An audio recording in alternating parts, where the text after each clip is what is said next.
Imagine living your life after 50 and feeling energized and excited about your future. Welcome to the Women in the Middle podcast, the podcast for women who are ready to figure out what they want and create the life they deserve. Here's your host and master certified life coach, Susie Rosenstein.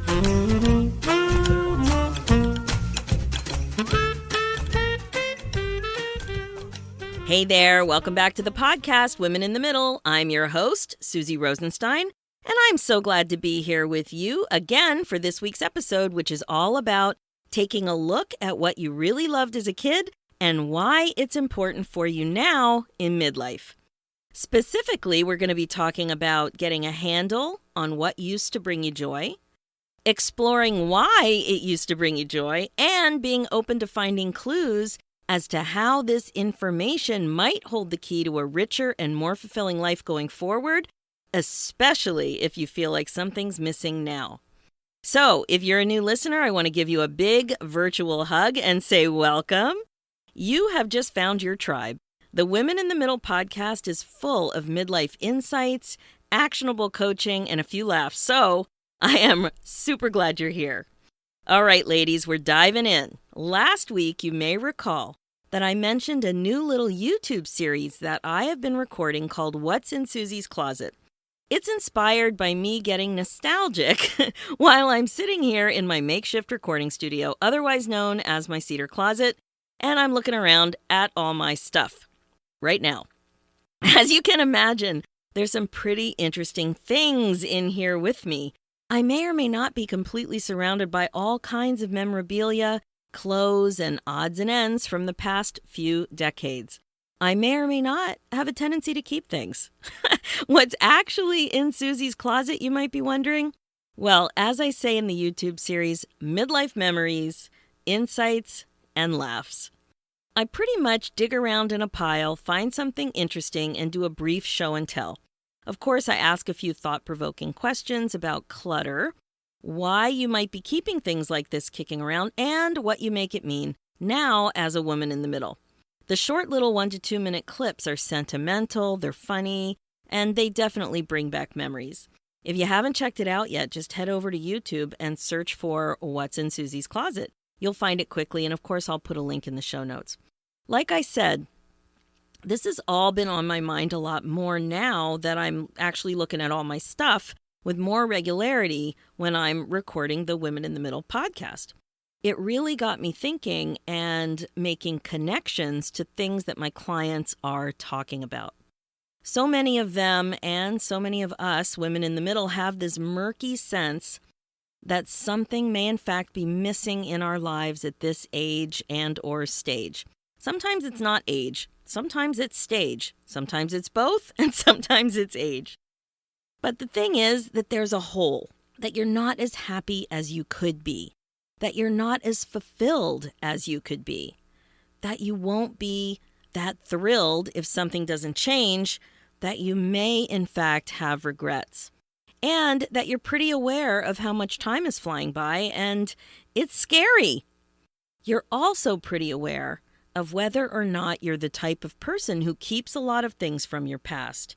Whichever type you are, the type that does or the type that doesn't, you probably have friends who are the opposite, and you must find it incredibly curious how they can be that way. Clearly, I am the type who has kept lots of things from my childhood. I've gotten interesting and diverse feedback about all of this, which again is a reminder that we're not all the same when it comes to sentimentality or whatever else we make our possessions mean. So, without further ado, I bring you What's in Susie's Closet, the list so far. My high school marching band jacket. My favorite clogs from 1980 or 81, my senior year. My college rugby shirt from the University of Guelph from about 1984. A Rocky book from the original Rocky movie, 1976. Negatives from cameras, right? Negatives from the years and years of photography that I've done from the 70s, 80s, and 90s. Letters Letters from pen pals, from family, from high school friends, from about 1976 to the mid-'80s. Tiny school photos, remember those from Picture Day? From the 70s, those little tiny ones we used to write on and pass around to friends. A diary, yes, my actual diary from 1976, 1977, junior high. Jacks, my original Jacks from elementary school. Did you guys play Jacks? Loved Jacks. Dr. Scholl's from the late 70s. I thought they were so cool. My Tiger Beat scrapbook. Remember Tiger Beat magazine? Well, I had lots of crushes back then. Lots of crushes, and I would cut the pictures out and make a scrapbook. That would be mid-70s, junior high. My Chuck Mangione concert program from the early 80s. Chuck Mangione concerts were my thing. I've been to many of them. Flugelhorn, Feels So Good, you might remember. And I found an old program. College acceptance letters from 1981. Here's a classic, My Ventriloquist Dummies, and an album for how to become a ventriloquist. This is from way back in the mid-70s. A little funny answering machine book for guidance for how to create funny messages to leave on your outgoing answering machine. That is from the late 80s. A stamp collection from my aunt. I inherited it years ago. I've done nothing with it, but it is a collection of stamps from the early 1900s, and they are in a box. And finally, a wood-burning craft that I made with a wood-burning kit of a basket of strawberries from the mid-70s. Now, as you can imagine, I'm only scratching the surface here, but these are the things that are either already featured or are recorded but not yet edited and posted on YouTube. So this is stuff that I've found already, I've talked about, and I either posted as part of the What's in Susie's Closet mini-series on YouTube, or it's coming soon. Now, I'm sure that as a listener, you reacted to some of these things more than others. Some brought back memories of your own, others did not. You may also have had some judgments about me and why I kept this stuff in the first place. I can't wait to see the email. Actually, that's a good question. It's also a good question that I pose on the YouTube clips. Why do you keep what you keep? What do you make it mean? And if you don't make it mean anything significant, why do you keep it? That's getting at why I wanted to talk to you about all of this stuff, actually. It's not the whole clutter topic. That's fodder for another episode. We'll definitely be going there, but not today.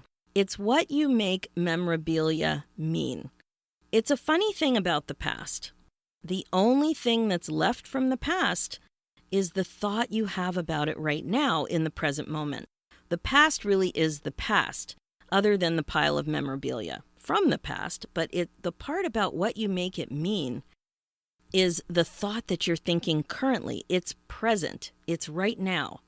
And it's this precise thought that creates your feelings, not the item, not the actual clogs that I was wearing in 1981, not the Chuck Mangione program. It's the thoughts I have about the item that creates the feeling.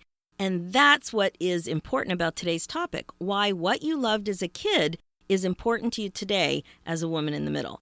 Now remember, so many of you have this feeling that there must be more out there for your life to be fulfilled, for you to be truly happy, that there must be something missing or you would be happier than you are. So many of my clients say this to me. It's why they're looking for a change, especially when it comes to a long-term job or career. What used to be completely exciting and fulfilling is now boring and tired. I call it career malaise. What's really clear is that you don't have to be having a full-blown, completely debilitating midlife crisis to need a change. That's why I call it a midlife funk instead. A funk is when you know something's off. A funk is when you know there's more out there for you. A funk is a sign that you need to practice more care and attention to yourself. But the thing is that you don't always know exactly what it is that you're looking for. Enter your stuff from childhood. The memorabilia, the memories, the past experiences. I want you to consider that they are clues to what's missing, that there's data there for you to consider, that what you've always liked or been attracted to isn't a mystery at all, but how it's relevant to you now just may be. At the beginning of the episode, I mentioned that 3 things are important to bring you more awareness about what's important for you now. What used to bring you joy, why it used to bring you joy, and clues to how this information might hold the key to a richer and more fulfilling life going forward, especially if you feel like something's missing now. This is what I'm getting at. So the first item I featured was my high school marching band jacket. I was a proud member of the North Penn High School Marching Knights in Lansdale, Pennsylvania from 1979 to 1981. And I mean proud member. I played sax. I was also the section leader in my senior year. We had an amazing band that won lots of championships. We all took it really seriously. And we were led by an amazing band director whom we all adored. His nickname was Fred, and he changed a lot of young lives. For many of us, we had never been a part of a team like this. A large group of 180 kids who worked their asses off to accomplish a beautiful goal, a 15-minute show that was pretty amazing visually and musically. It was an incredibly intense experience that required a lot of commitment and focus. And no one who experienced it will ever forget it or likely experience anything like that again. Can you relate to this? Have you ever been a part of a band or a large group like this? It's something else. So that band jacket, boy, it is tiny. I can't believe I was ever that small. It's covered with patches and buttons from competitions and from travel where I brought my saxophone. One year I was part of American Music Abroad, so I went to Europe and I picked up more patches. Whenever we had a championship, there were patches and we used to sew these things on. You know, and buttons, so many buttons. So my name and instrument, I used to be Sue instead of Susie, and it says sax. They're sewn on the right-hand side, and it is treasured. I could never get rid of it, even though it has no apparent use ever again.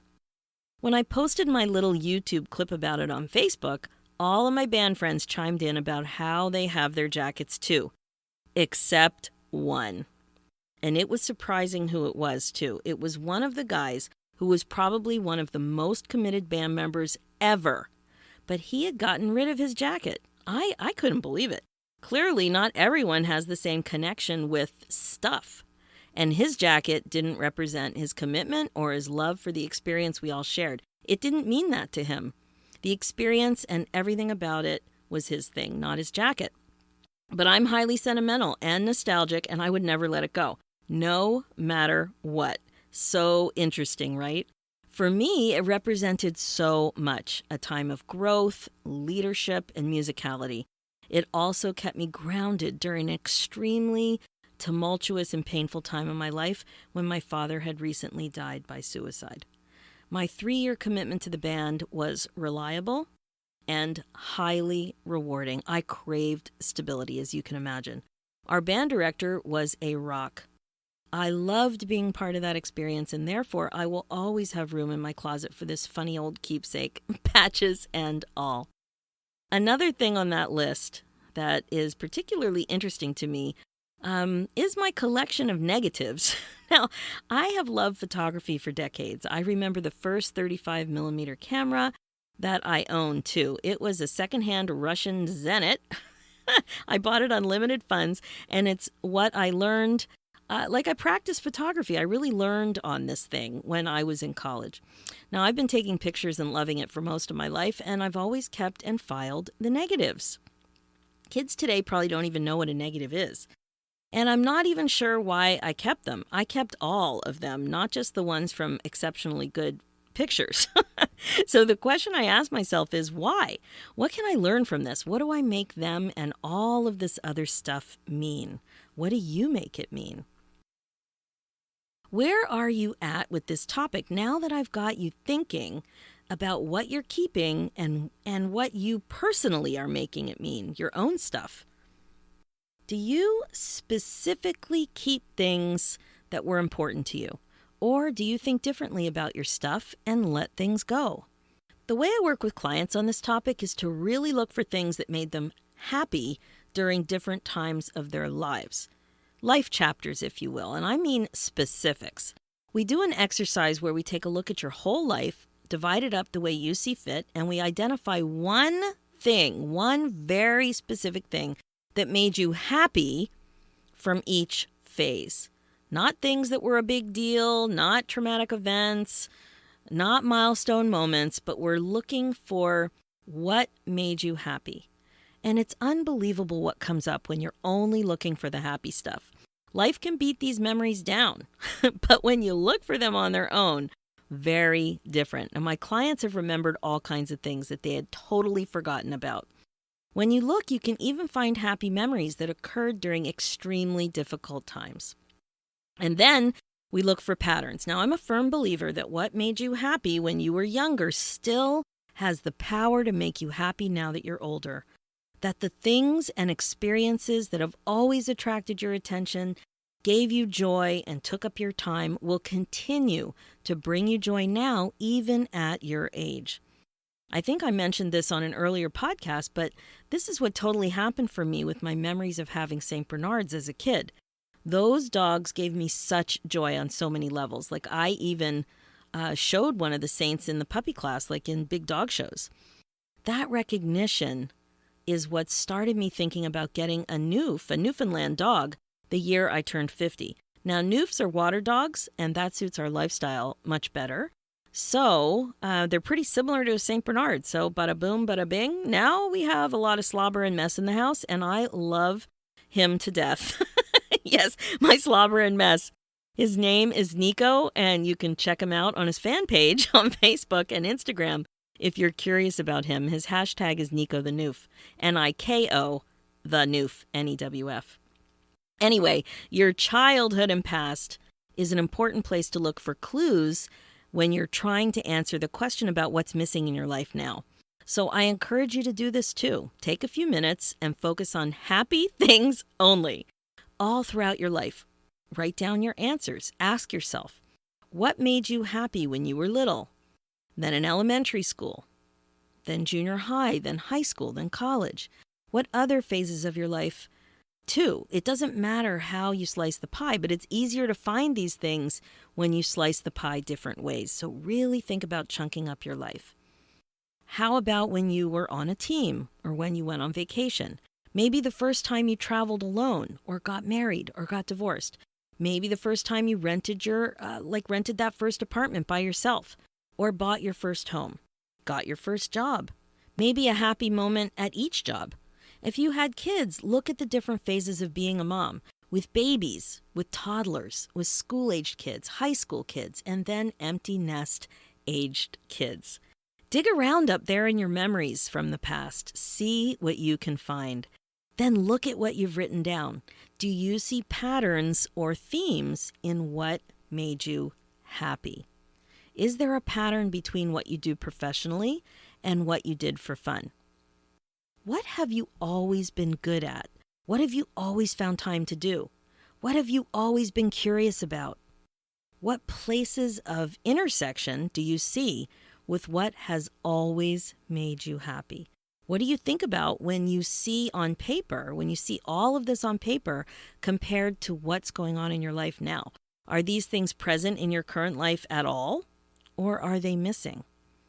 With me, I can see a lot from the band jacket and the negatives. With the band jacket, I see the importance of music, of playing an instrument, of belonging, of improving as a musician. I also see the importance of connection with other people who share this interest. With the negatives, I see the importance of photography, of nature, of developing my skills, of design, of creativity, and of travel. Without a doubt, this stuff still makes me happy, like super happy. I have some of it in my life now, but I see there's room for more because it's so important. In fact, a couple of years ago, we went on a cruise, like one of those giant cruise ships, and I had a good time, but something was missing. And what it was nature and photography. A vacation without quality photography of beautiful nature-related moments is empty for me. And it took me a while to figure out, like, the cruise was a great thing to do when you have a bunch of teenage kids, but something was missing for me. So that's what I mean about clues. It can really give you insight with what's missing. This stuff that I'm talking about here, for me, it really, really makes me happy. And there is room for more of it in my life because it's so important. And I am very aware of it and I'm very committed to it. So when you take the time to develop this exercise more for yourself, you will see information that will inform the ways you can make a meaningful contribution now. For example, with work. Right? I like to think about work or professional volunteering as ways to make a meaningful contribution. And sometimes what's missing isn't as obvious. But I am positive that if you dig around the way I'm suggesting you dig around, you will definitely see information that will inform you in ways that you can be more fulfilled when it comes to your meaningful contribution, the way that you're working or putting yourself out there professionally. You will see clues to what's missing currently. And you'll also see ways that this information can help you unstick yourself. It will give you ideas. I think you'll likely have insight into what has made you tick and what will probably continue to make you tick happily because it's who you are. When my clients have done this exercise, it's been incredibly eye-opening. They've remembered all kinds of things they forgot that they loved. Seriously, things like writing, horseback riding, having a dog, tap dancing, volunteering, decorating homes, travel, particular authors, old dreams that they had, like dreams of what they wanted to do, friendships, and the list goes on. So, my friends, I encourage you to take a look back in time. Dig around to find what you loved as a kid and what made you happy over the years. Really think about it. Ask yourself why it made you happy. Don't argue with yourself. You have enough people in your life to argue with. Don't argue with yourself. Just ask and listen to what comes up. And also ask yourself if this is missing in your life now. What can you learn from being open to the idea that it might just make you happy again? Is there anything you can learn about opening yourself up to bring it back into your life in some way? You just might be amazed at what happens next. That's it for this episode. If you like what you've heard, just head over to the Women in the Middle podcast on iTunes and leave me a review. This is such a great way to help other women know that there's such good stuff going on in this podcast. Also, check out the show notes with more information and links at www.susierosenstein.com. And if you're frustrated and ready to wake yourself up and stop wasting time, my friend, you have come to the right place. As I said, I help amazing women like you get excited about your life again. If you're stuck and not that happy about where you're at, it's time to focus on making a change. Really, a change is waiting for you. And I offer a free 20-minute insight call, and I would love to hop on the phone and connect. If you're ready to get clear, get excited, and get going, let's talk. Seriously, life is too short. Life is too short to waste time in a frustrated negative spin. You are not alone. Just go to www.susierosenstein.com, hover over the About tab, and you will see free session on the drop-down menu. Click there and you can book straight into my calendar. Super easy, and I can't wait to talk to you. Let's do this, ladies, one thought and one memory at a time. Thanks so much for listening.